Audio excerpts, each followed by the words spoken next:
Hola, was geht, was geht, was geht? Neues Video und das nächste Video vom lieben CEO. Bin ich sehr gespannt drauf, nämlich der erste Teil, obwohl wir den zweiten Teil, oder ich den zweiten Teil, ja, vorgezogen habe, einfach, weil ich nicht dran gedacht habe, nämlich die goldene Zeit der ersten YouTube-Generation.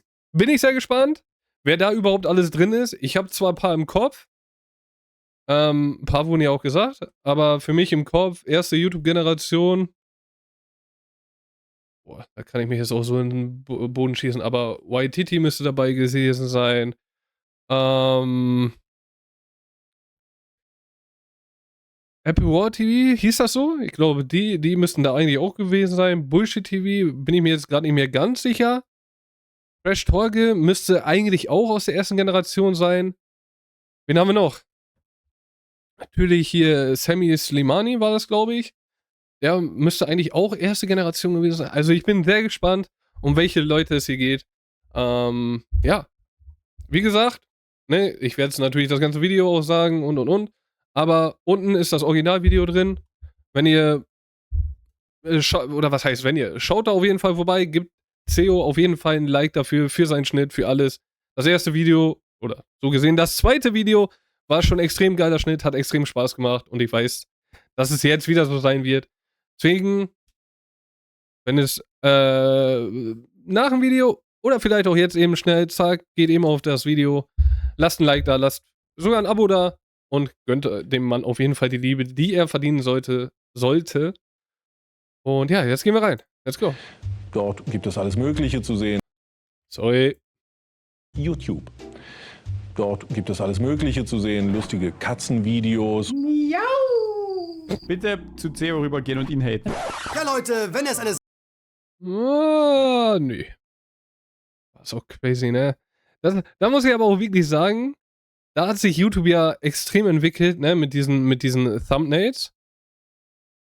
Aber die Thumbnails sind so oft so ähnlich, ne? Weiß ich nicht. Klar, die sehen mega geil aus, gerade auch von CEO hier, ne, wie die halt wieder gemacht sind. Sind sehr, sehr geil, müssen wir nicht drüber reden. Meine sind halt quatschig. Aber, ja. Gut. Ja, das ist wahrscheinlich der Unterschied von Riesen-YouTubern zu Mini-YouTubern. Aber ich finde, die haben alle so was Ähnliches, ne? Außer natürlich seine traurigen Ende-Videos, die ich sehr, sehr cool finde. Vielleicht gibt es da auch bald eine Reaction zu ein paar von denen. Ja. Aber es ist halt oft immer das Gleiche, ne? Du hast ein riesiges Gesicht, meistens von dem Creator selber. Und dann, ja, weiß ich nicht. Da ist schon, warum CEO jetzt Hate abbekommt. Ich finde, das sticht schon am meisten raus, weil das ist schon sehr cool gemacht. Aber gut, weiter. Sache gibt, die sich wie ein roter Faden durch meinen Kanal zieht, dann sind das die Anfänge von YouTube Deutschland. Sie sind Helden ihrer Aber auch geil. Generation, YouTube-Stars. Du hast plötzlich eine Reichweite wie ein Fernsehsender. Da ist ein gewaltiger Druck auf dir. Ich meine, man kennt's, man sieht irgendeinen Typen auf einer Bühne, der von tausenden Zuschauern bejubelt wird, man denkt sich, So, du performst auf Kinder vor Release. Ah. hä? Okay, den kennt man scheinbar und dann sieht man 1, 2 oder noch mehr Millionen Follower. Ah, okay, dann ist es scheinbar einer von diesen unzählbar vielen Internetberühmtheiten. Da muss ich ehrlich sagen, es ist crazy, was da in den letzten Jahren passiert ist. Also erste und zweite YouTube-Generation war ja schon so, wow, die haben 1 Million? Wow. Heute bist du so, krass, die haben 1 Million? Wo haben die denn her? Warum kenne ich die nicht? So, früher war es so, 1 Million, die hatten 1 Million Abonnenten. Du kanntest sie. Du kanntest die. Du wusstest direkt, ja, okay, das ist der und der oder die macht das, der macht das. Aber heute? Ey, du siehst ja auf einmal 1 Million Abonnenten. Guckst dir an, so, noch nie gehört den Namen, noch nie gesehen. Aber das ist natürlich auch, ne, dieser Unterschied halt, ne? Anfang bis jetzt. Ganzen Leute, es gibt immer mehr Leute, die das machen, immer mehr, die halt so riesig werden, ne? It's crazy. Heute kann sich einer mit einer Videokamera selbst drehen, das Ganze White ins City. Netz stellen und quasi über Nacht Mit meinen Ich meine, Lieblings-YouTuber. das ist so normal und gewöhnlich. Ich meine, jeder Promi findet doch irgendwie auch im Internet statt. Und während es früher noch hieß... Ist das so, dass es mehr ist als Hobby? Also ihr könnt davon leben? Ja, wir haben aber auch verschiedene Sachen. Also wie gesagt, wir machen ja diese Let's Play Together Live, diese Sendung. Ja. Dann haben wir die normalen Let's Plays über Also YouTube. alleine würde das noch nicht reichen, selbst wenn man es professionell betreibt, um davon seine Brötchen zu verdienen? Eigentlich schon. Sogar damals hat das schon gereicht. Sehr gut. Weiß mittlerweile jeder ganz genau, was für ein Millionen-Business das teilweise werden kann. 91.000. Da muss man aber auch ehrlich sagen, ne? Da war ich früher ein bisschen mehr der Fan von, wo die das nicht so alle rausposaunt haben. So, klar, eigentlich ist es gut so, ne, dass sie es sagen, aber oft ist das so auch so ein bisschen auch Schwanzvergleichmäßig, ne? Habe ich das Gefühl. Es soll jetzt nicht irgendwie angreifend sein, aber manchmal kommt mir das halt vor, ey, guck mal, so viel verdiene ich und dies und das und dies. So, Bro, eigentlich, ne, wenn man heute drauf guckt, weiß man eigentlich, ja, okay, gut. Der hat so und so viele Abonnenten.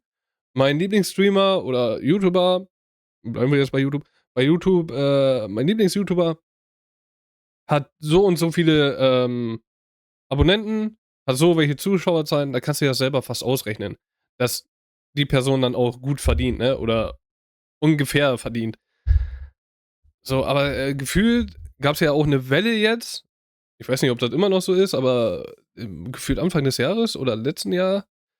Ey, wie da jeder auf einmal zeigen musste, wie viel Geld er kriegt und so, wo ich mir denke, Bro, warum? Warum?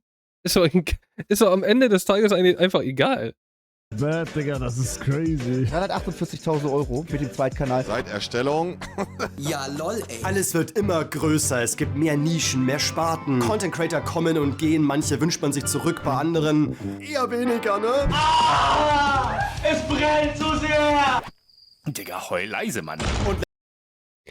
Simon Desio war halt, aber auch damals, also für die Anfangs-YouTube-Zeit, Bro, da war der sogar gut, aber das lustig, den anzugucken. Aber gut, die war, ne, darüber wollen wir jetzt nicht reden. Letztens haben wir ja über die absurde Zeit der YouTube-Assis gesprochen.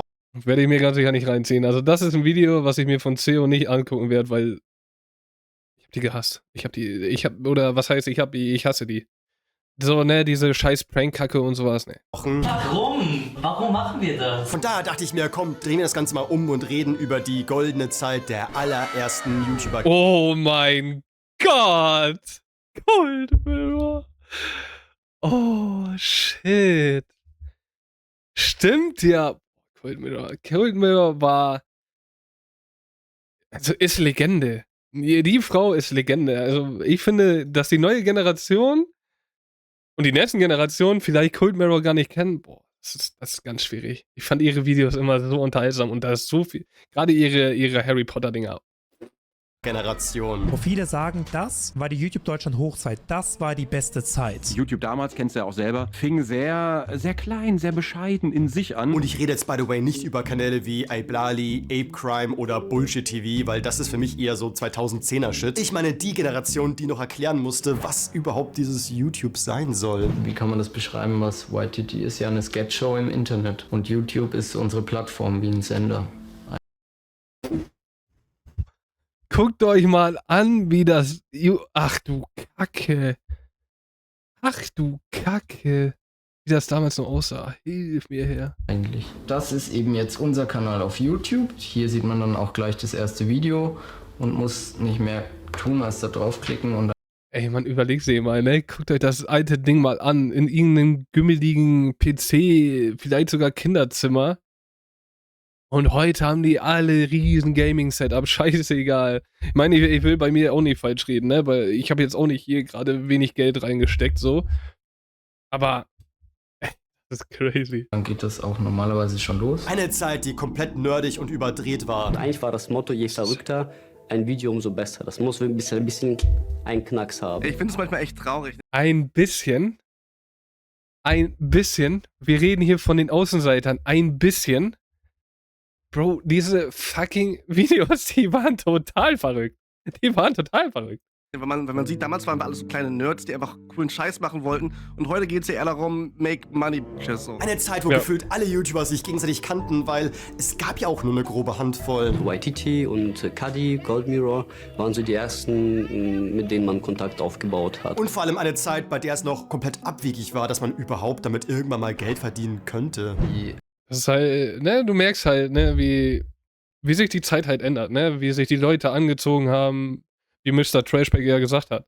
Es waren einfach diese Nerds. So, das siehst du aber bei jedem Plattform. Ob du das jetzt bei YouTube siehst, ich finde, bei Twitch merkst du das auch immer mehr. Natürlich geht es da aber auch nochmal in diese krasse erotische Richtung leider auch extrem. War natürlich bei YouTube auch. Oder ist bei YouTube ja auch, ne? Ich meine, wir leben halt gerade in dieser Zeit mit OnlyFans und so ein Shit. Aber ich finde, dass du bei bei diesen ganzen Sachen immer so diesen Wechsel oder diese Entwicklung sehen kannst. Bei YouTube hat es angefangen. So, ne, meine Zeit ist halt YouTube. Was davor war, was gab's denn da noch? Clipfish und sowas. Aber, ne, YouTube hat es angefangen, so, diese Nerds oder diese Verrückten, die irgendwelche gümmeligen Videos, eigentlich muss man ehrlich sagen, so diese verrückten gümmeligen Videos hochgeladen haben, damit riesig geworden sind. Und jetzt sind da halt wirklich, ne, die Menschen müssen aufpassen, wie sie aussehen, was sie sagen und. Früher war das so egal. Bei Twitch genauso. Wo es angefangen hat, du hattest nur diese Gamer, die größte Scheiße gelabert haben, die da Wörter um die Ecke geworfen haben wie nichts anderes. Jetzt muss man da aufpassen, was man sagt, wie man es sagt. Und.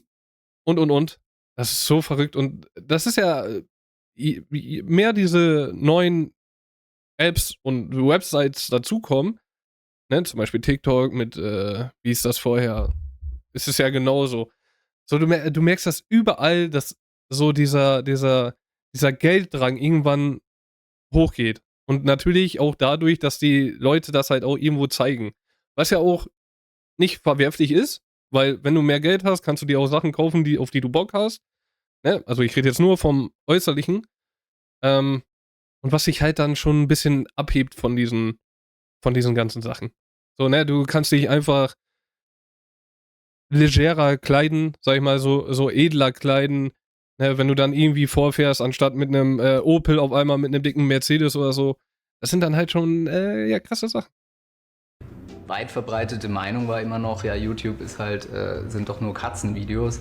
Wie kann man da überhaupt Millionen Klicks bekommen und wie kann man da überhaupt Geld mit verdienen? Und um von dieser Zeit zu berichten, habe ich das Ganze in 4 große Kapitel eingeteilt. Also springen wir jetzt in unsere Zeitmaschine, denn wir reisen jetzt 20 Jahre zurück in die besondere Zeit der YouTube-Anfänge. Ich liebe seinen Schnitt. 20 Jahre, Junge. Ist das crazy. Wen hat er als erstes rausgeholt? Weißt du noch, meine wie es früher war? YTT war halt ich sag immer noch, YTT war immer noch anderes Level. Die Videos und ne, auch diese Musikdinger. Boah. Abgedrehte Comedy. Ey, warum kriege ich eigentlich immer nasse Augen, wenn Phil Laude von YTT diese Zeilen singt? Ach Quatsch, hier schneidet nur jemand Zwiebeln. Es brennt so sehr!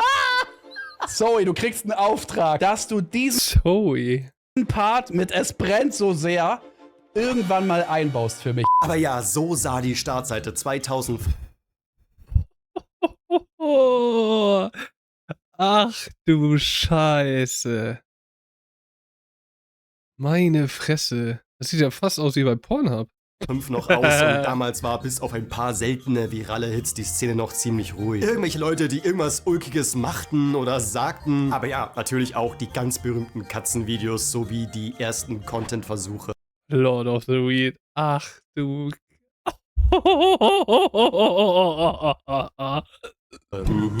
Ich stehe auf alte Säcke wie dich. Hey Gandalf, ich will dich in Reizwäsche sehen. Allerdings irgendwelche Kanäle, die forciert Content produzieren, um sich eine Zuschauerschaft aufzubauen.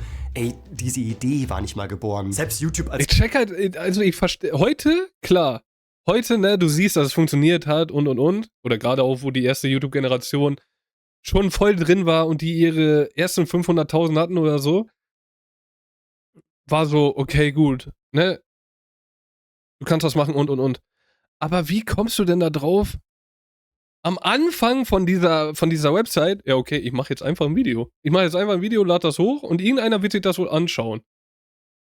Weiß ich nicht, das geht gar nicht in meinen Kopf rein. Heute ist es ja anders. Heute, ne, hast du dieses Geld im Kopf.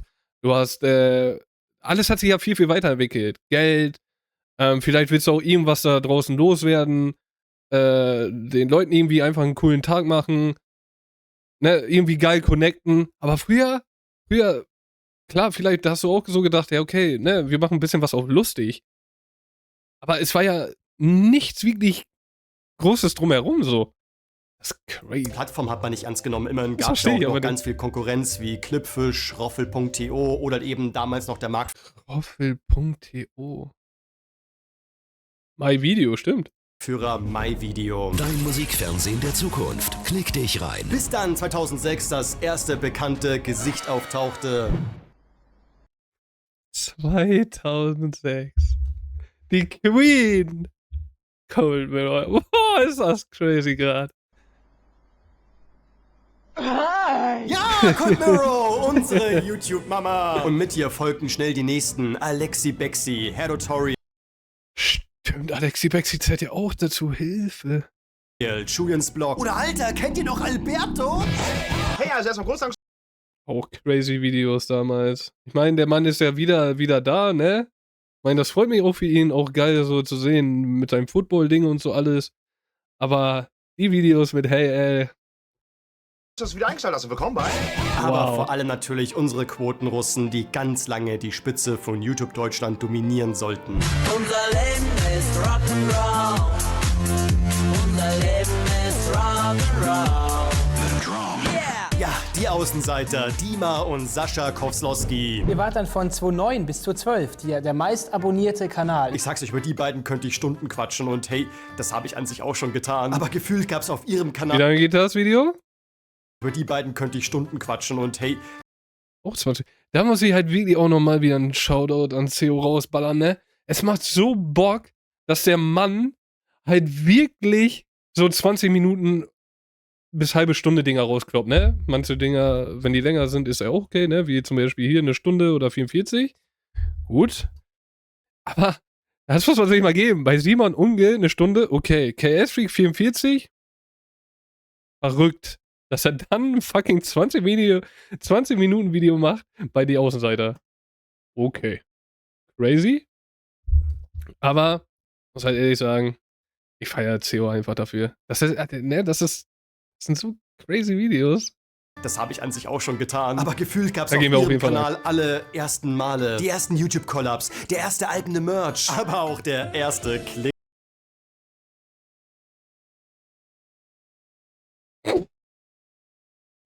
Wie hieß sie nochmal? Sexy Julia oder wie sie nochmal hieß? Ach du Kacke.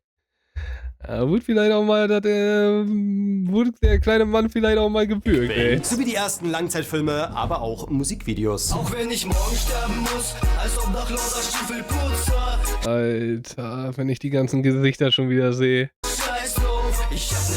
Und auch wenn die Außenseiter schon lange keine Videos mehr machen, muss man sagen, die beiden Jungs haben einfach den Legendenstatus auf YouTube. Zumindest waren sie einer der wenigen, die den Ehren-Web-Videopreis gewonnen haben. Schade, dass sie den halt nicht mehr haben. Ganz ehrlich.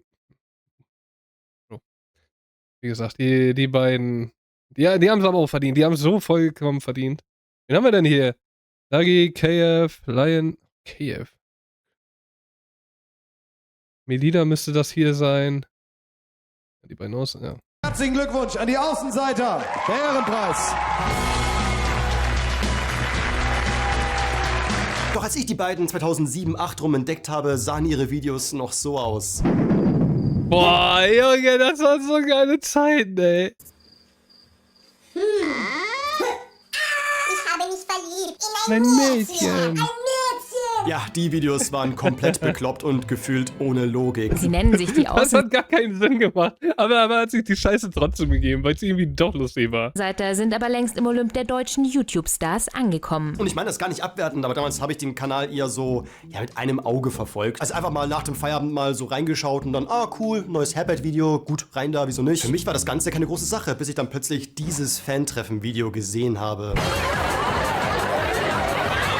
Holy shit, Alter. Alter, was geht denn hier ab? Ich meine, gebt euch das mal. Am Ende sprintet Dima zum Taxi, um halt schnell wegzukommen. Aber Arschlecken, ich meine, was ist denn das? Als ob da drin irgendwie Justin Bieber hocken würde. Oh, what? Junge, was? Und das war eben der Punkt, wo ich zum allerersten Mal realisiert habe, hey, kann es sein, dass YouTuber sowas wie Promis sind? Ich kenne Geschichten von LeFloid, der umziehen musste oder die Außenseiter, weil die Leute die Adresse rausgefunden haben. Selbst hier in der Menschen. Kenn ich gut. Check ich halt nicht, ne? So, was bringt es dir, dass du diese fucking Adresse hast? Ja, ey, cool, dann fährst du da hin und was soll dann passieren? Also rein theoretisch, ne? Also wirklich rein theoretisch müsste direkt die Polizei kommen und die mitnehmen dafür. Junge, hä, was geht denn in deinen Kopf ab, dass du sagst, oh ja, okay, ich habe die Adresse jetzt, oder ich suche die Adresse jetzt erstmal raus und fahr dann dahin oder veröffentliche die. Es bringt dir einfach gar nichts. So, das ist das Dümmste überhaupt, das werde ich halt nie verstehen. Das ist so richtige Dummheit der Menschen, bei manchen. Was ist das? Damals auch von Braunschweig aus mit einem als wenn man so denkt, oh gut, ich gehe da jetzt hin, ich klinge da mal und dann werde ich mit offenen Armen empfangen, ne? Wir reden ein bisschen, kriegen ein Foto, vielleicht machen wir noch ein Video zusammen, ich werde dann dadurch groß. So bitte, also bitte. Grund war, dass die Leute tatsächlich angefangen haben, nicht nur zu klingeln, Sturm zu klingeln den ganzen Tag, Tag und Nacht, sondern auch Fotos zu machen, wie sie bei mir vor der Haustür stehen. Das war gruselig. Ich weiß ganz genau noch, wie verwirrend diese Geschichten für mich waren, weil, das sind doch auch nur Menschen wie du und ich. Man holt einen Camcorder raus und dann lädt man was auf YouTube hoch. Aber vermutlich war halt eben auch das Faszinierende. Das ist so cool, wenn man sieht immer die Videos bei YouTube und denkt immer so, wow, wie cool. Und dann sieht man die so persönlich. Man sieht die halt immer auf YouTube und fiebert sozusagen mit. Und jetzt kann man halt auch mit denen reden und sowas. Und ja, das ist cool. Alter, was geht mit der? Aber ja, was heute vermutlich. Was ist das denn? Ey, wie cool, Mann, der Clip dazu jetzt, geil. Ganz Normales hat mich damals halt eben noch übel aus dem Leben gekickt. Doch die nächste Erkenntnis folgte zugleich und vor allem. Bin ich aber ganz bei CEO, 100%. Das ist einfach verrückt. Und am Ende ist es ja auch immer noch heute noch so, ne? Eigentlich sind es immer noch normale Menschen. Aber eigentlich ist es ja immer so. Ist ja scheißegal. Musiker, was auch immer, ne? Alle sind halt normale Menschen. Klar. Die machen halt bloß irgendwie was, ne? Und reißen sich halt den Arsch auf. Durch. Ja, Waititi! Warten kreischende Teenies. Geil, ey. Ich sag's euch, durch diese Jungs wurde auf YouTube nochmal ein ganz anderer Gang eingelegt. Hier hast du meine Nummer. Ich sag ja, ne? Die Jungs, die hatten so ein, weiß ich nicht, die haben das so crazy nochmal alles geturnt. Diese ganze Videos-Geschichte. Bitte call me maybe. Ihr Schweine habt mich angemalt. Ständerteil. Oh, geil. Junge, wie oft ich diesen fucking Song damals gepumpt habe als Kind. Bro. Alter, da war ich einfach. Sagen wir jetzt mal 15 Jahre, ja, ein bisschen weniger als 15 Jahre, ne? Bro, da war ich einfach 13. Geil. Ey, da habe ich mir die Scheiße so oft gegeben. Das war so lustig, aber auch irgendwie hört es sich ja trotzdem gut an. Kindheit. Denn während die meisten YouTube-Videos bis auf wenige Ausnahmen noch recht simpel produziert wurden, etablierte Waititi eine neue Art von Videos, die deutlich aufwendiger waren. Nein, Mann, ich will nicht arbeiten gehen. Ich will noch ein bisschen harzen. Du checkst dich in der Größe. Ist aber halt auch wirklich so, ne? Was Waititi da gezogen hat, crazy. Aber auf der anderen Seite, Außenseite hatte ja eigentlich auch schon einen guten Schnittstil, ne? Aber da war noch dieses in den eigenen vier Wänden mehr so. Wie zum Beispiel bei Fresh Talk auch, ne? Klar sind die auch so ein bisschen draußen gewesen, aber es war nicht so viel. Waititi hat da einfach so anders, so einen anderen Weg eröffnet, sag ich mal. Größte Waititi-Fan. Ich saß da, ich habe aktualisiert. Ich weiß nicht, wann ihr hochgeladen habt, aber Bruder, ich weiß auf jeden Fall, dass ich da gesessen habe. Ich habe aktualisiert, bis dieses Video kam. Bro. Hey Kevin, natürlich wurde doch immer am Freititi-Tag geuploadet. Freititi. Das ist der letzte Sommer. Oh ja, das ist der letzte Sommer. Sagen die Maya. Waititi war der erste Kanal, der nicht nur die 2 Millionen Abonnenten durchbrach, sondern auch super schnell auf die 3 Millionen hochschoss. War dann eben auch schon wir gegen diese Medienwelt, die irgendwie weird ist. Und vor allem lösten sie halt eben die Außenseiter ab. Also super lang waren sie dann an der Spitze von YouTube Deutschland. Schaut man sich die Klicks an, merkt man auch, Alter, der Hype war wirklich anders real. Doch natürlich fing auch bei Waititi erst alles noch ganz ruhig und simpel an. Bitte hilf mir, Zauberer. Nun, wenn ich dir helfen soll, dann musst du dir erst meinen Zauberstab in den Popo schieben. Von Smosh wurde den Außenseitern inspiriert, fing alles mit so, ulkigen Sketchen oder Jackass-ähnlichen Stunts an. Den richtig großen Durchbruch gab es dann eben durch die Twilight-Parodien. Twilight bis an die Grenzen der Liebe. Wir waren 3 Jahre lang mit 2000 Abonnenten unterwegs und fanden das schon großartig. Und eben durch die Twilight-Sitcom ist es dann so geboomt und das ist einfach sensationell. Das Ganze war sozusagen eine Sitcom, bei der wie die da aussehen. Geil. Ja, Edward und Bella sich halt durch Beziehungsstreits durchkämpfen mussten. Nee, da hilft dein schiefes Grinsen auch nichts mehr. Nach 300 Jahren ist halt mal die Luft raus. Ja, schön, wow. Du glitzerst in der Sonne, das kann ich mittlerweile auch. Und ich sag's euch, auch bei Waititi könnte ich euch ein Ohr abkauen. Ich meine, durch diese Jungs wollte jeder Songparodien machen. Die Lochis zum Beispiel waren ja ein reinster Waititi-Klon, bis dann irgendwann mal so ihre eigene Schiene gefunden haben. Es gab aber auch sowas wie Dr. Alles oder die Comcom-Show. Oder wie geil waren diese GTA-Parodien, damals sogar mit Gronk. Hallöchen, Popöchen zum neuesten Let's Play der Ladebildschirm.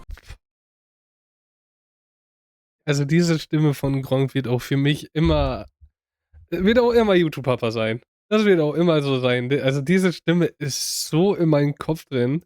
Und auch hier wieder, yo, die Holmes, die alten Gangster. Ja, da sieht man gleich die Schwerverbrecher. So, wir zocken auch gleich los. Erstmal ein bisschen die Grafik-Engine checken. Ja, doch, sieht ganz ordentlich aus. Mal ein bisschen die Steuerung. Ich laufe hier mal ein bisschen durch die Gegend. Oh, warte, springen geht hier mit der Leertaste. Das ist ganz gut. Und ich ziehe mir erstmal was Neues an, weil mit den alten Hutzelklamotten, da kannst du ja auch keinen Blumentopf gewinnen. So, was haben wir denn im Kleiderschrank? Yeah. Okay, checken wir mal das nächste Kleidungsstück. Was haben wir da? Mal schauen, was da jetzt rauskommt. Ach Mensch, der pädophile Obdachlose aus dem Park. Hey, komm, bitte. Aber auch wenn die Karriere von Waititi einfach von vorne bis hinten perfekt scheint, müssen wir unbedingt, über einen Shitstorm sprechen, den die Jungs damals bekommen haben. Hattet ihr so einen Shitstorm schon mal? Oh. Also, hattest du selber oder mit... Wir hatten es damals halt bei Waititi. Aber was war da? Weil halt diese erste Werbung. Das war das Ding, ne? Und um diesen Shitstorm zu verstehen, muss man sich einfach in die Dame... Oh, ich weiß nicht, ob man das Fragezeichen in meinem Gesicht sieht, ne? Aber Zeit erstmal reinfühlen. Es war nämlich so, dass grundsätzlich Geld zu verdienen mit YouTube damals überhaupt nicht anerkannt war. Ach ja, stimmt ja. Das war ja Todsünde. Ne? Wie kann es denn sein, dass du mit deiner geopferten Zeit Geld verdienst? Hilfe, bitte. Also, du machst Videos und willst dafür Geld haben? Du opferst deine Zeit, wahrscheinlich so mehrere Stunden des Tages, willst dafür Geld haben? Also bitte. Aber heute, dass irgendwer da irgendwelche Bilder hochlädt, das ist okay. Oh, klar. Klar. Wenn du damit Geld verdient hast, warst du ja ein Hurensohn am Anfang, ne? Richtig Hurensohn. Das war so krass. Und mit diesem Blick, also YouTuber dürfen kein Geld verdienen. Alle Videos müssen aus 100% Spaß entstehen, müsst ihr jetzt folgende Szene sehen.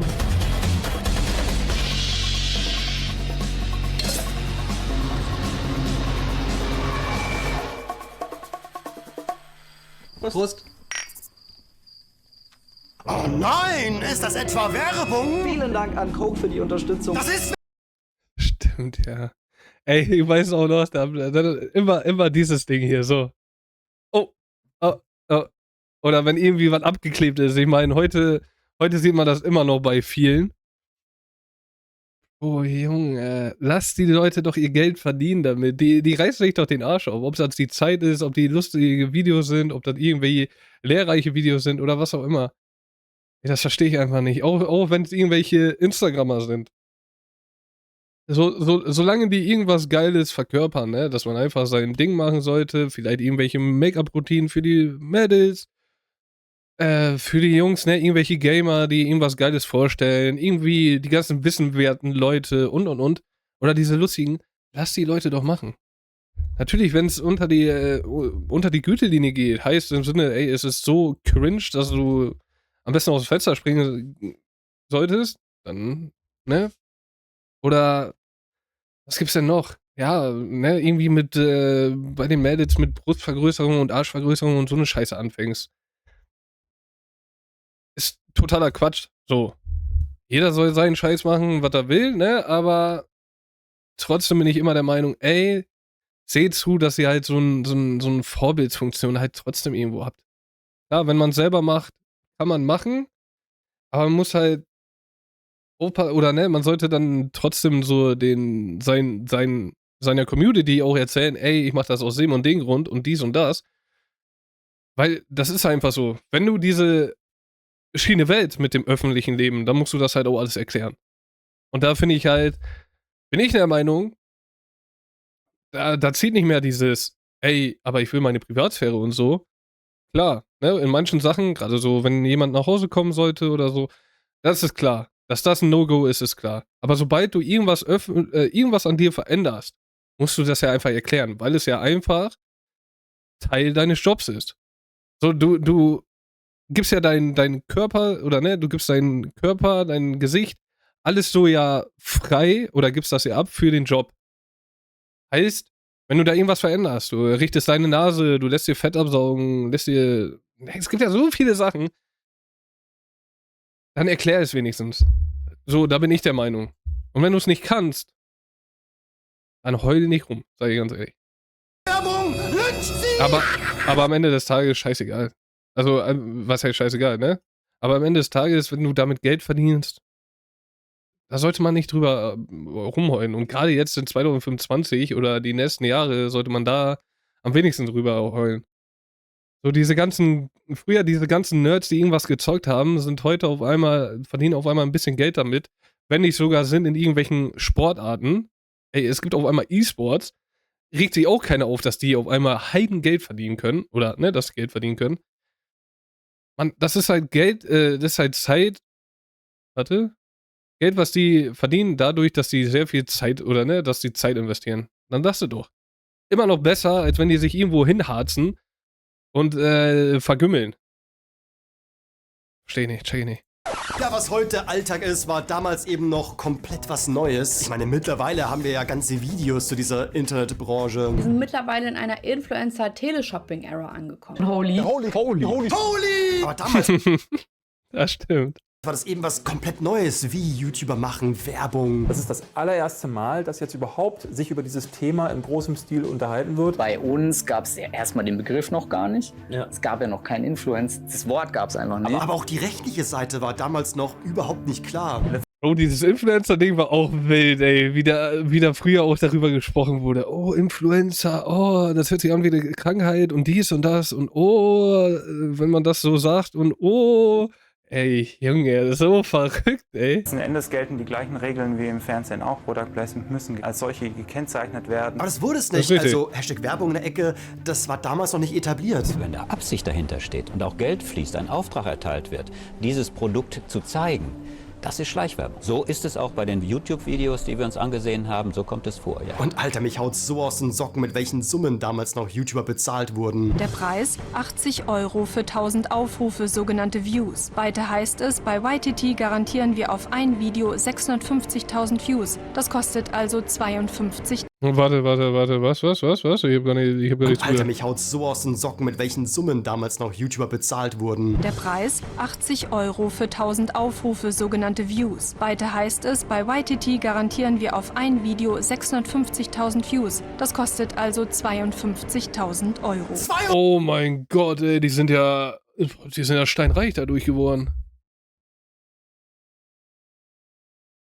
50.000? Das heißt, für so ein Video hätte ich das verlangen dürfen? Digga, ich wäre reich. Genau, dann hieß es irgendwie Schleichwerbung und dann wurde halt ermittelt damals gegen... Dann wurde ermittelt? Es wurde, genau, das ist der Punkt.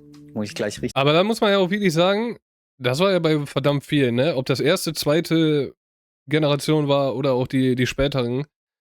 So, klar, die erste, die hat's knüppeldick abgekriegt, die zweite meine ich auch noch so, mit dem Werbungsding, aber das war ja eher, das kam ja auch so spät erst, dass die ganzen Leute das wirklich realisiert haben. So wie es ja immer noch ist, dass man Steuern zahlen sollte. Oder muss.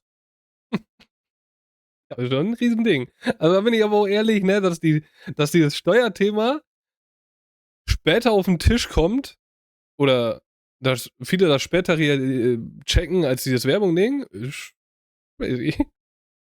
Ich sagen, es wurde nicht ermittelt, aber es gab irgendwie eine Prüfung und dann war aber direkt so Bildschlagzeile Strafverfahren gegen YTT. Alter. Im Nachhinein ist dieser Shitstorm überhaupt nicht mehr nachvollziehbar, weil klar, Werbung kann vielleicht mal nerven oder so, aber ist grundsätzlich überhaupt nichts Verwerfliches. Und ich Oh ja, jetzt klingelt es auch wieder im Kopf, ey.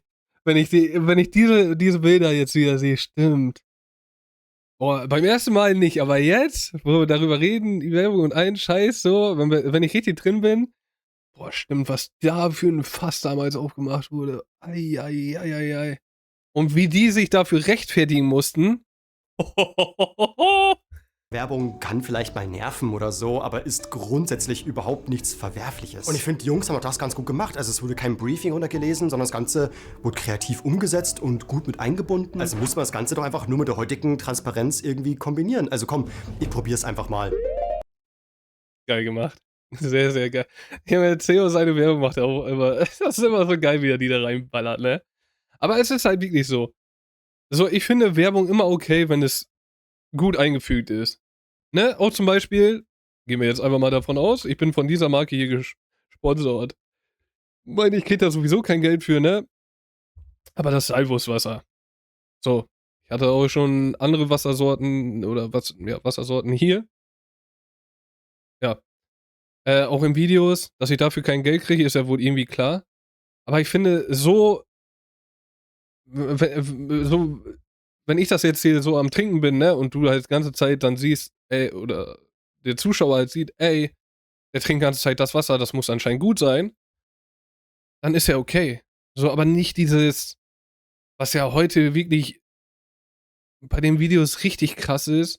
Du hast am Anfang, wird dir eine Anzeige gegen den Kopf geworfen, gefühlt die ganze Zeit kommen immer wieder diese Anzeigen mit, oh, das kaufen, dies kaufen, das kaufen.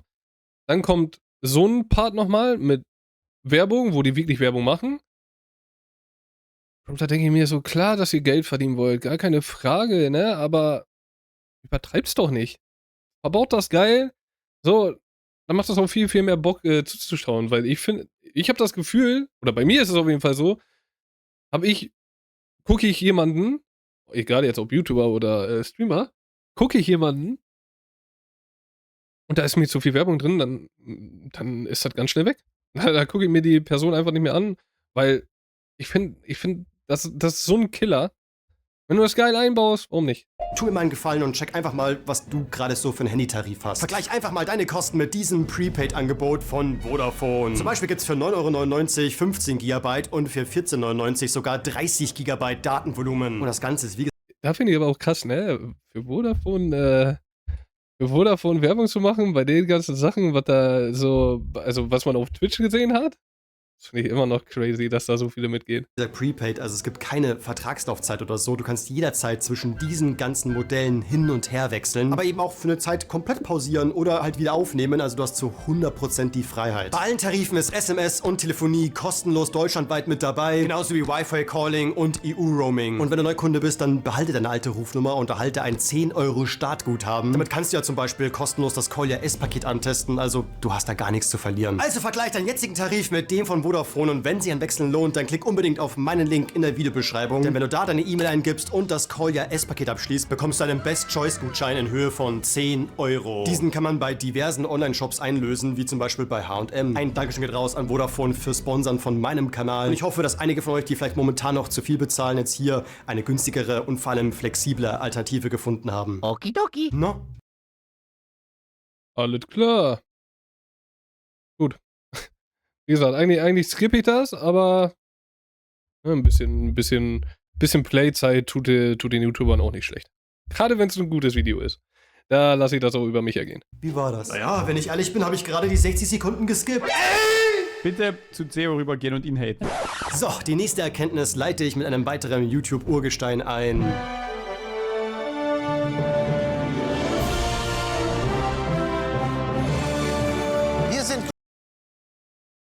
Wo kam das Ding? Das habe ich ja noch nie gesehen. Gronk und Sarazar, herzlich willkommen. Ja, es wäre Blasphemie, wenn ich ein Video über die erste YouTuber-Generation mache und dabei nicht unseren YouTube-Papa erwähne. Komm, sag So ist es. Und ich denke, ich muss vermutlich den wenigsten Leuten erklären. Alter. Junge, Alter, 17 Millionen Aufrufe, da muss man ehrlich sagen, nur so wenig. Also, ganz ehrlich, ich hätte gedacht, dass es mehr hat. Oh, Junge. Mit Gronkh auf YouTube groß geworden ist. Hallöchen, Popöchen und da sind wir auch wieder. Schon wieder geht's los mit Minecraft. Ja, Minecraft Let's Plays. Ich hatte aber auch viel Glück, muss man einfach sagen. Ja, ich hatte warum? einfach dieses Glück mit Minecraft damals hatte ich auf jeden Fall. Was später gefühlt jeder Let's Player irgendwie einmal gemacht hat, war da noch was völlig Neues. Denn damals... Ich fand das, man muss aber auch überlegen, ne, wie die dann auf einmal auch auf den Bogen geballert kamen. Ne, zweite YouTube-Generation haben wir es ja gesehen. Die Let's Player, wie die da wie das hochgegangen ist. Und das hat sich ja gefühlt nie gelegt, dass Minecraft das Game ist. Aber das ist verrückt, was Gronkh damals gemacht meinte hat. man noch, Minecraft kann man gar nicht Let's Playen, weil das hat ja keine Story und das Spiel ist sowieso viel zu ruhig. Doch eben dieses Ruhige passte bei Gronkh halt eben wie Arsch auf Eimer und so schoss seine Abonnentenzahl in die Höhe. By the way, dieses Glück habe ich auch momentan zur Zeit irgendwie, also zumindest für meine Verhältnisse, das ist total krass. Danke Glückwunsch, CEO! Verdient. für den Support und by the way, soll ich den Abo-Counter eigentlich wieder zurückholen, dass wir so zusammen so ein bisschen auf die 600.000 hinfiebern können? Schreibt mir das einfach gerne mal. Grüße gehen raus an alle neu dazugekommenen, falls wir uns mal sehen, dann...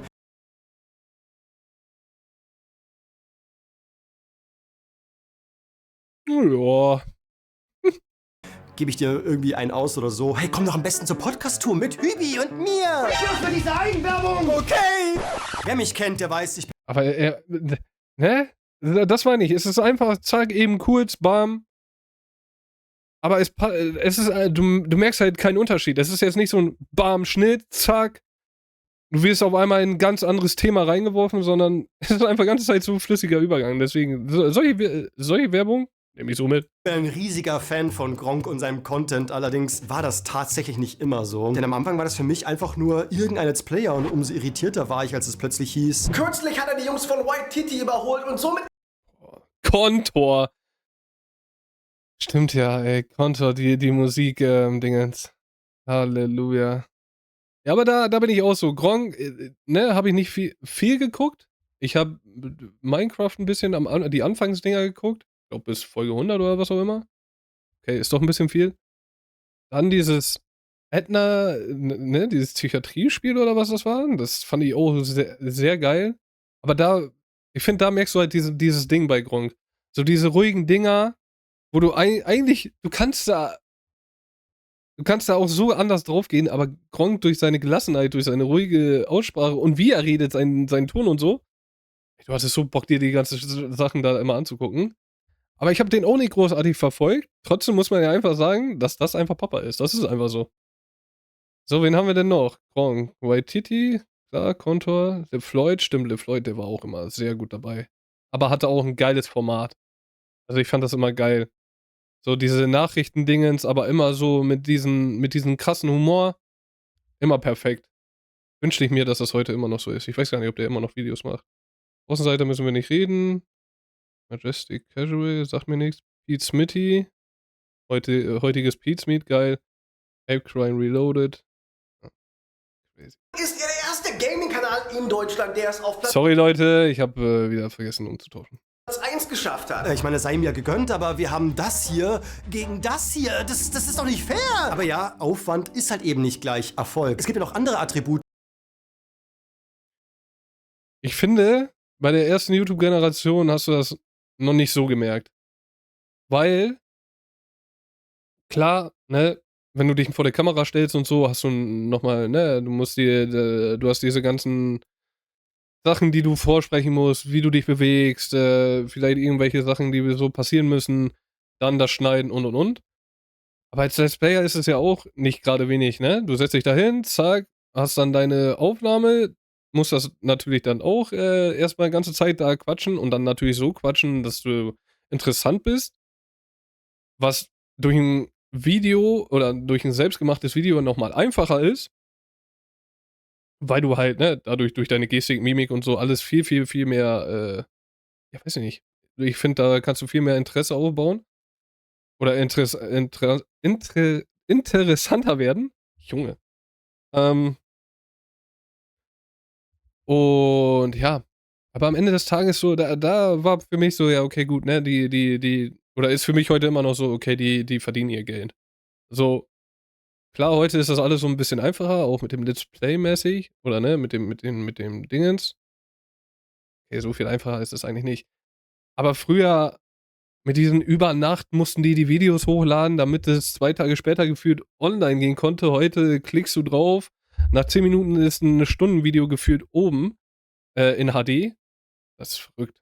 Deswegen ist es ja crazy, wie sich das so alles dreht. Gerade vom Zeitaufwand. Ja. Aber am Ende des Tages muss man halt sagen, ne, die sich's am einfachsten machen, sind halt oft Reaction-YouTuber. Das ist einfach so, bin ich auch ganz ehrlich, ne, gerade bei mir, ich kann da auch sehr gut aus Erfahrung sprechen. Ich mache ja alles One-Take. Ich hau hier keine Schnitte rein, weil ich das mit dem Schneiden nicht kann und auch mir die Zeit einfach nicht fehlt, weil ich ja einfach einen eigenen Job habe. Oder einen normalen Job, sag ich mal so, in dem Sinne. Und das hier ja einfach so nebenbei mache, einfach aus Spaß. Und einfach, um ein bisschen zu connecten mit den Leuten da draußen. Natürlich vielleicht auch irgendwann Geld zu verdienen, ne? Irgendwie Dickpad, Kohle, Mole, was auch immer. Ne, jetzt mal Spaß beiseite, aber ich habe auch gar keine Zeit dann, ne? Wenn ich dann jetzt noch schneiden würde, dann wüsste ich gar nicht, wann ich pennen gehen sollte. Ja, und also ich finde, alle, die nicht schneiden, also ihre Videos schneiden, machen sich ein einfaches Leben. So ist es einfach für mich. Ob es jetzt irgendwelche lustigen Videos sind, ob es nachher irgendwelche Streamer sind, die einfach nur, ne, sich da hinsetzen, zocken, da irgendwas vor sich hin brabbeln und dann das nachher cutten lassen, ist auch schon einfache Arbeit im Gegensatz zu früher. Das muss man einfach sagen. Klar, ne, das ist halt Lauf der Zeit, aber gut. Nichtsdestotrotz will ich da aber auch nicht die Streamer irgendwie schlecht reden, weil ich weiß, ich habe selber eine kurze Zeit gestreamt und ich weiß einfach, wie das auf Stimme schlagen kann und nachher auch irgendwann auf den Kopf, wenn du da 6 Stunden da drin bist. Wenn du da dann irgendwie was rauscutten lässt und so von jemand anderem, warum denn nicht? Aber man muss ja wirklich sagen, so dieses YouTuber-Ding ist, glaube ich, mit das, ja, was heißt einfachste, ne? Aber es ist das, wenn du so machst wie ich, ja, nicht das zeitaufwendigste. Außer natürlich, man macht so Stunden-Reactions und so wie ich jetzt. Wie zum Beispiel Authentizität oder einen Charakter. Nur der Charakter zählt. Und wenn es um Erfolg bei Gronkh ging. Ich weiß gar nicht, ob ihr das einfangen könnt. Gib mir kurz die Kamera. Verrückte Seine Scheiße. Let's Plays begeisterten einfach unendlich viele Menschen. Und das nicht nur mit Minecraft, es gab ja auch noch Retro-Games, AAA-Titel, Klassiker wie Monkey Island oder halt eben die Grimtales-Spiele. Wie fucking unnötig ist Grimtales geworden? So, das war dieser fucking Grimtales-DVD. Und gerade durch die Let's Rutsch-Folgen verstand ich dann, warum Gronkh für viele so sympathisch ist. Ihr überrennt mich jedes Mal wieder aufs Neue. Jedes Mal. Und ich bin jedes Mal wieder so dankbar, dass ich weiß nur nicht, wie ich es ausdrücken soll. Ich bin da bar jeder Worte. Ich kenne viele Worte, aber ihr schafft es immer wieder, mich sprachlos zu machen. Er ist einfach so nahbar, jemand, der trotz Erfolg so auf dem Boden bleibt. Und ist das nicht einer der wichtigsten Dinge auf YouTube, oder, Herr? Aber es ist halt, ne, das muss man halt wirklich sagen. Es ist halt Gronkh. Desu? Es brennt so sehr! Ich kann nur abschließend zu Gronkh sagen, selbst in 50 Jahren, wenn wir alle alt und schrumpelig sind, werde ich noch mich so mit einer Hand auf meiner Gehhilfe abstützen und für ihn so stark applaudieren, wie ich kann. Das heißt immer, YouTube hat mein Leben verändert, aber es ist nicht YouTube gewesen. YouTube ist nur Mittel zum Zweck. Das wart ihr. Obwohl, es gibt vielleicht sogar... Alleine, ich finde, wenn du dieses Mindset hast, ne, kannst du nur im Leben gewinnen. Weil ich finde, dieses Mindset wird dir schon so... kann dich fast nur glücklich machen. So, anstatt dass du einfach nur nach diesem Geld Ausschau hältst und sagst, ja, okay, ich hau da so viel Werbung rein und dies und das und jenes. So, wenn du sagst, ey, ich mach das für die Leute, ich bin den Leuten dankbar und nicht den ganzen, die mir das Geld zahlen am Ende des Tages. Natürlich muss man auch irgendwo nach dem Geld gucken. Aber wenn man für immer dankbar seiner Community für immer dankbar ist, dann kannst du eigentlich nicht vor die Hunde gehen. Das geht eigentlich nicht. Eine Person, bei der ich sogar noch ein bisschen doller klatschen würde. Ja, Cold Mirror! Du bist das, was man vielleicht als Mutter YouTube Deutschlands bezeichnen könnte. Du warst eine der ersten auf der Plattform und warst die erste große. Du hast etwas mit losgetreten, das mittlerweile zu einem Guckt euch das mal an, wie das da noch aussieht. Subscriber 3000, Channel Views 544. Dann irgendwie ein Quatsch, was die dazu schreiben. Name Katrin 23. Musik hören, träumen, zeichnen, einkaufen. Das ist so crazy. Oh, die Scheiße zum Aktivieren von Adobe Flash Player klicken. Oh, das war auch eine gümmelige Scheiße damals alles. Zunehmenden Teil des Unterhaltungsmarktes geworden ist. Kadi ist lustig, komplett überdreht und irgendwie faszinierend auf ihre eigene Art und Weise. Und ich nehme auch keine Drogen, obwohl ich so aussehe. Also Cold Mirror hatte immer so was richtig Lustiges, ne? Wie er schon sagt, dieses Aufgedrehte, aber ihre Sprüche waren auch immer so geil. Steffi, du musst mir auch das Auge zeigen, mit dem du blinzelst. Doch warum eigentlich Cold Mirror? Ich meine, ein Kaltspiegel, was zum Geier soll das sein? Das ist ein Spiegel, der zum Beispiel in Halogenlampen eingesetzt wird, um die beleuchteten Objekte nicht zu sehr zu erhitzen. Und um das jetzt zu speichern, habt ihr eine schöne Kindheitserinnerung gelöscht. So ein geiler Mülleimer! Oh nein, diesen wundervollen Moment habe ich jetzt leider vollkommen vergessen. Halt's Maul. Lustige Synchros und irre Videos machten Cold Mirror zum ersten großen YouTube-Star. Harry Potter und Einstein, ey. Oh, Junge. Oh, Wahnsinn. In Deutschland. Ja, diese Parodien waren aber auch wirklich anders wild. Mein Arschloch ist so breit, dass ich meinen Kopf durchstecken kann. Und die sagen, ich wäre krank. Niemand konnte jemals mit den Synchros von Cold Mirror mithalten, auch wenn es viele versucht haben. Lord of the Weed war gut, gar keine Frage, aber gegen Cold Mirror Cold Mirror hatte so geile Dinger, das hat so Bock gemacht. Ey, du guckst dir Harry Potter und einen Stein der Weisen synchronisiert an, die ganze Zeit. Und danach denkst du dir, ey, ich brauche mehr davon. Sie das auch. Sie sind mit ihrer gecasteten, unnatürlich glücklichen Fake-Familie in übertrieben schöner Natur essen, aber sie tun sich nur 2 Scheiben Tomaten auf den Teller. Das ist bescheuert. Was ist los mit ihnen? Konsum und materieller Wohlstand ist das Einzige, was meinem Leben noch einen Sinn gibt. Irgendwie ist einfach ihre... Och Mann, ey. Da muss ich ehrlich sagen, ich hoffe, dass die Zeit auch wieder so ein bisschen auflädt, dass diese ganzen Werbungen und so einfach mal so ein bisschen aufs Korn genommen werden. So, klar, ich glaube, in der heutigen Zeit ist es nochmal schwieriger, weil dann kriegst du direkt Anzeigen reingeballert, weil die ja alle rumheulen, du machst dich lustig über uns, anstatt, ein bisschen Humor mitzunehmen.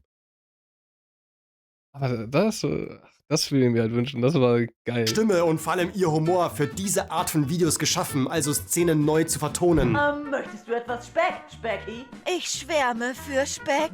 Nein. Aber genau das macht ihre Hörspiele, ihre... Das ist der goated Ding jetzt überhaupt, der goated Clip.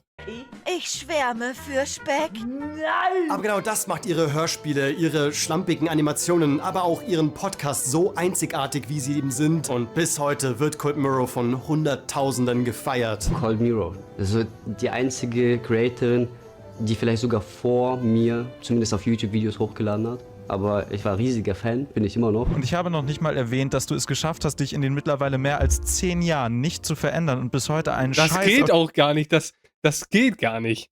Da kannst du mir erzählen, was du willst. Das geht gar nicht. Dass man so viele Jahre das hintereinander macht und gefühlt ist sie immer die gleiche geblieben. Natürlich, was da im Hintergrund passiert ist, privat und so, darüber müssen wir nicht sprechen, dass da immer Sachen passieren. Ist ganz normal. Aber das ist verrückt. Das ist verrückt. YouTube-Geflogenheiten, wie regelmäßig... Weil du siehst eigentlich bei jedem anderen, okay, gut, wie die versuchen mit dieser Zeit so ein bisschen mitzugehen. Ja, okay, das vielleicht neu.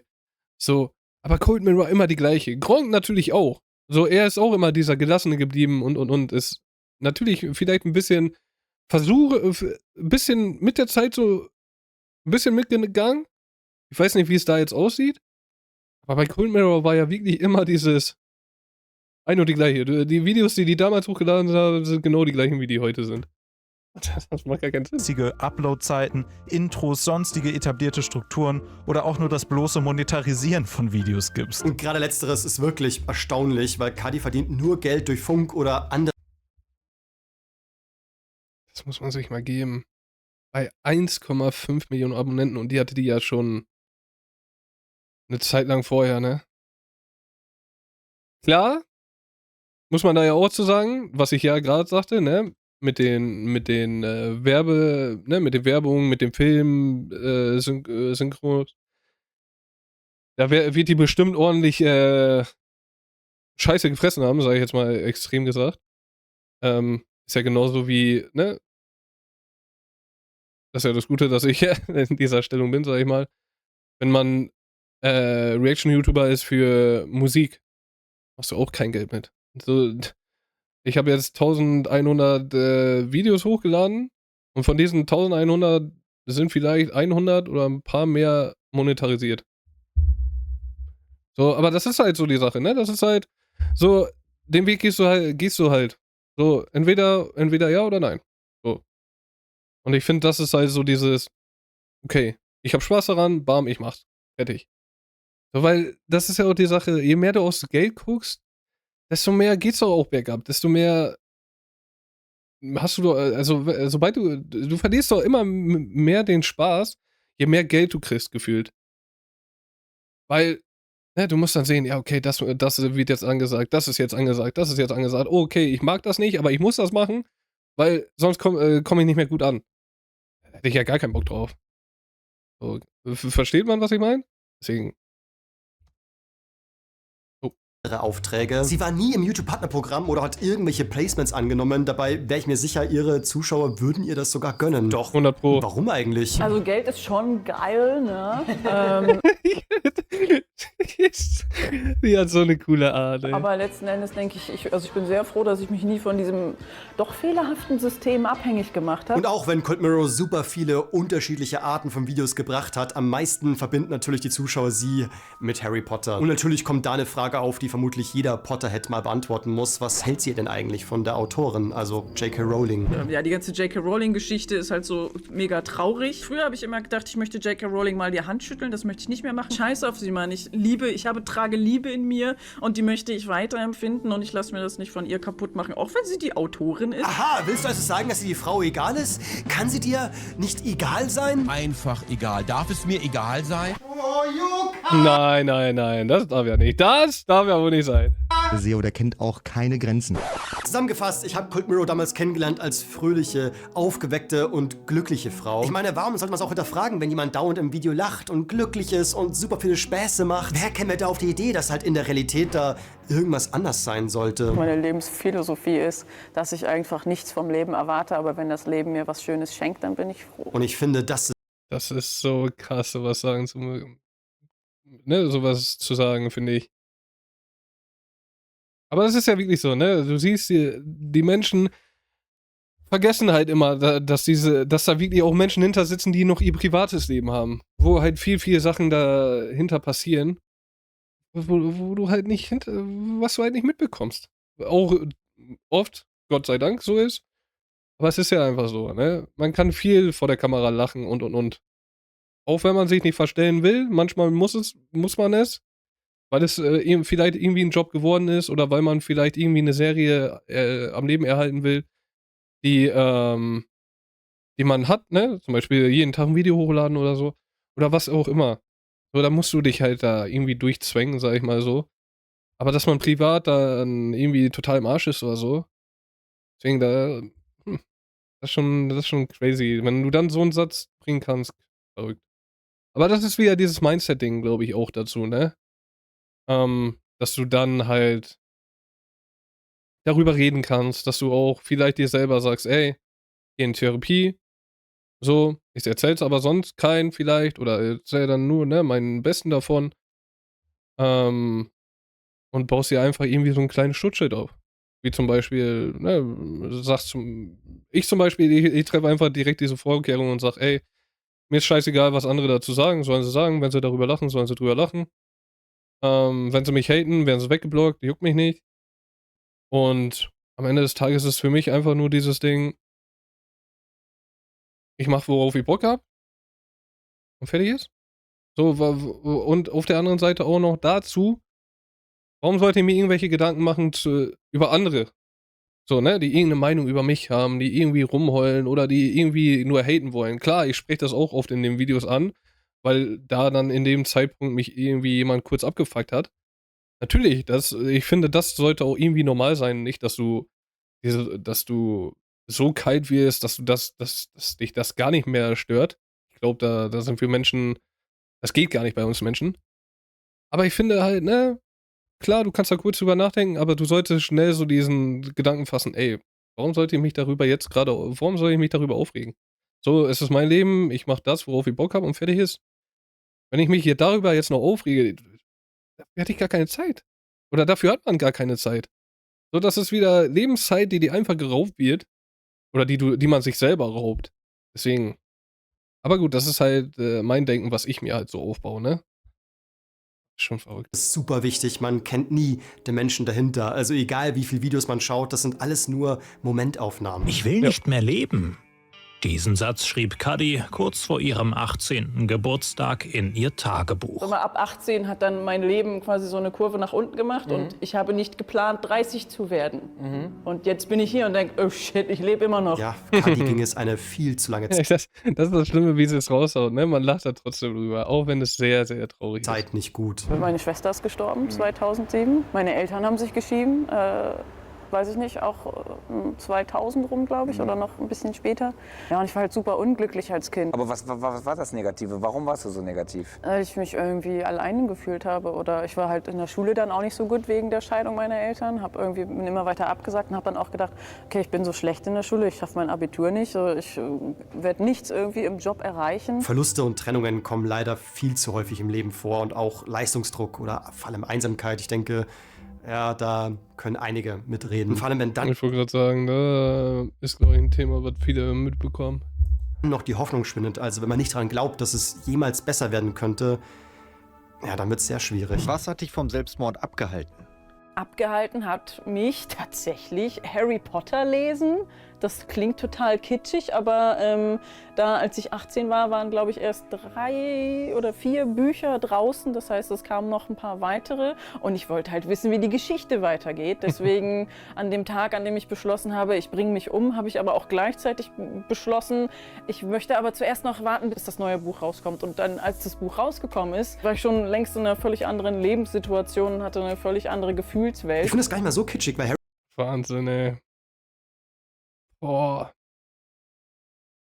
Aber auch, ne, wie sie da so locker drüber redet, über dieses Tabuthema, ne, finde ich auch irgendwo richtig, dass halt die Leute da draußen merken, die es betrifft oder, ne, die auch irgendwo in dieser Richtung sind, dass die halt wirklich checken, ey, es lohnt sich weiterzumachen. Es lohnt sich weiterzumachen. Es wird die Zeit wieder kommen, wo es wieder bergauf geht. Auch wenn es verdammt schwer wird.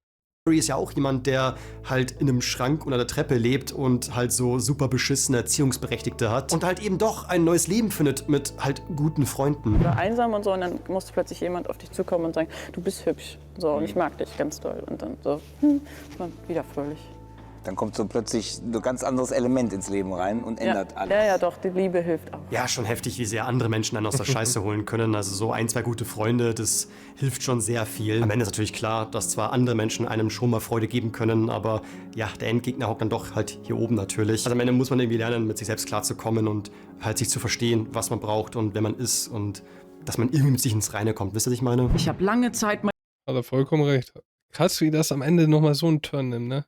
mein Leben überhaupt nicht genossen, weil ich unbedingt normal und happy wie alle anderen sein wollte. Aber ich bin nicht wie alle anderen. Meine Wünsche und Träume und auch die Hürden, die ich überwinden muss, sind ganz anders als die von normalen Leuten. Denn ich kann nichts dafür. Das war eine Krankheit. Das ist Depression. Und die kann man nicht mit einem Zauberspruch einfach weghexen, sondern man muss lernen, damit umzugehen. Und dann gibt es irgendwann immer mehr Tage, an denen man es überhaupt nicht merkt und an denen alles okay ist. Mittlerweile gibt es ja viele Beispiele. Ja.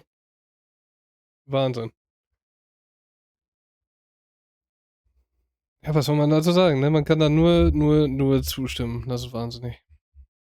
Spiele von YouTubern, die gezeigt haben, dass nicht immer alles fröhlich, leicht und unbeschwert ist, nur weil es halt in Videos oder Streams so rüberkommt. Damals musste ich das aber auch erstmal lernen, dass halt hinter diesen Kanälen echte Menschen sind mit echten Gefühlen, die man auch verletzen kann. Was leider manche Kommentarschreiber ja komplett auszublenden scheinen. Solltest du momentan...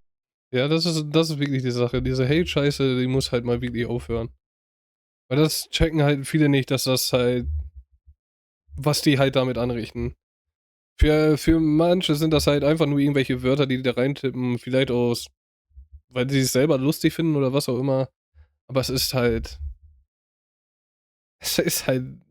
fernab von lustig. Negative Gedanken haben, ich pack dir mal ein paar kostenlose und anonyme Beratungsstellen in die Videobeschreibung. Aber ja, so war sie, die allererste YouTuber-Generation. Wahnsinnig, dass er das Thema wirklich nochmal zum Ende da reinhaut, finde ich. So, ne, wir hatten ja im zweiten YouTuber-Generation Video ja auch so, ne, diesen Fall von Lion TV. Aber das ist ja, das ist nochmal krass, dass er da wirklich so drauf eingeht und wirklich sagt, ey, hier, ne, sucht euch Hilfe und das und das. Weil eigentlich soll das ja immer ein schönes Video sein, finde ich, ne, sagt ja schon immer, ne, die goldene Zeit der ersten YouTube-Generation, aber finde ich immer wieder geil, dass Theo auch diese Probleme halt anspricht, weil die gehören halt dazu.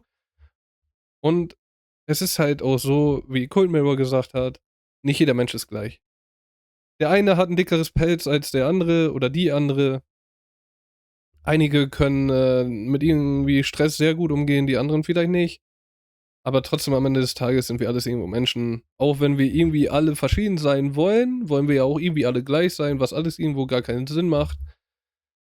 Ach, wir Menschen sind schon eine komische Spezies, das ist einfach so. Aber ich finde, man sollte trotzdem einfach sein Ding gehen und die anderen Leute einfach machen lassen.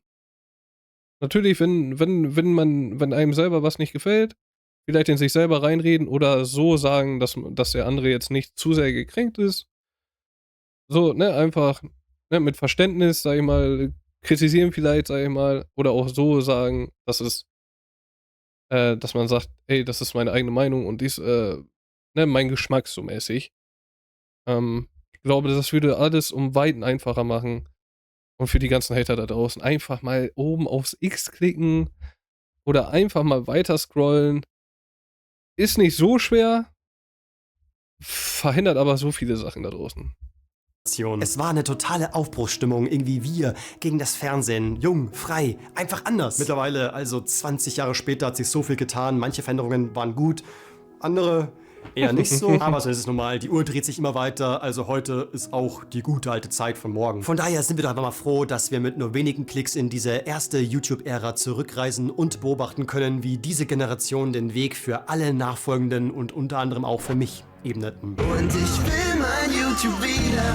RTL macht mich voll dümmlich. Julian Block ne Analyse. Und wer ist dieser SpongeBob wirklich? Will einen Daumen nach oben geben. Schreibt gerne Kommentare rein. Ob am Rechner oder Handy. Ich lieb den Stricksound-Swagger-Style. Hammer, ey, mal wieder ein unfassbar geiles Video, ne? Ich liebe einfach die Videos von Seo. Es macht so Spaß, die zu gucken. Ob es der Cut ist, ob es dieses Feeling ist, was er aufbaut, ne, durch seine Cuts und die Szenen und wie er redet, was er sagt.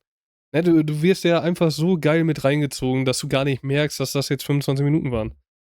So, dass ich hier jetzt schon wieder 1:10 sitze, habe ich gar nicht mitgekriegt. Das ist so unfassbar. Und wenn du das hinkriegst, ich finde, sowas sollte, ja, Anerkennung kriegen. Deswegen, wie gesagt, wie ich am Anfang schon gesagt habe, auch jetzt hier nochmal, geht unbedingt unten nochmal eben auf das Originalvideo, geht bei ihm rein, gebt ihm einen Like nach oben, vielleicht schreibt einen schönen Kommentar, hat er sich auf jeden Fall verdient.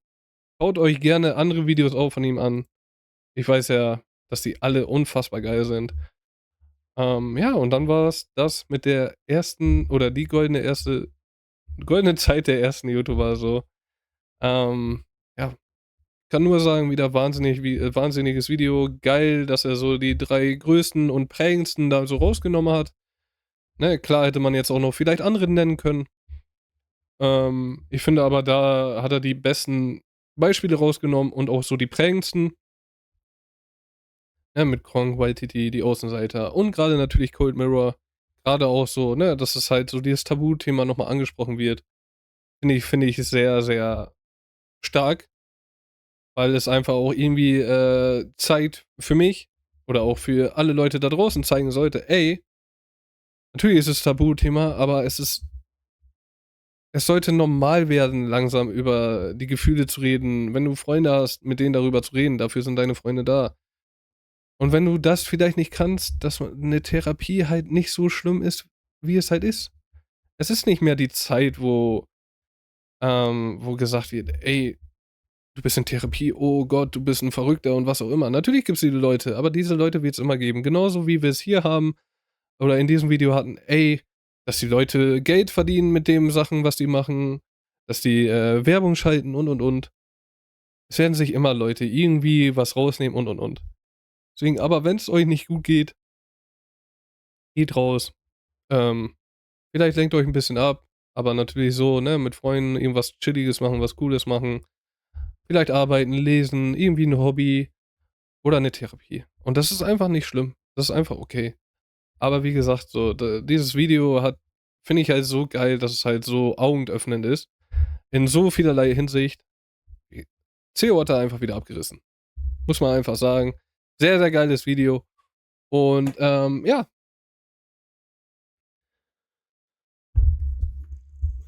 Was soll ich dazu sagen? Ihr wisst, wie es läuft. Wir sind jetzt auch wirklich durch. Das heißt, wenn ihr es bis hierhin geschaut habt, lasst mir gerne einen Hashtag. Ja, was machen wir denn für einen Hashtag?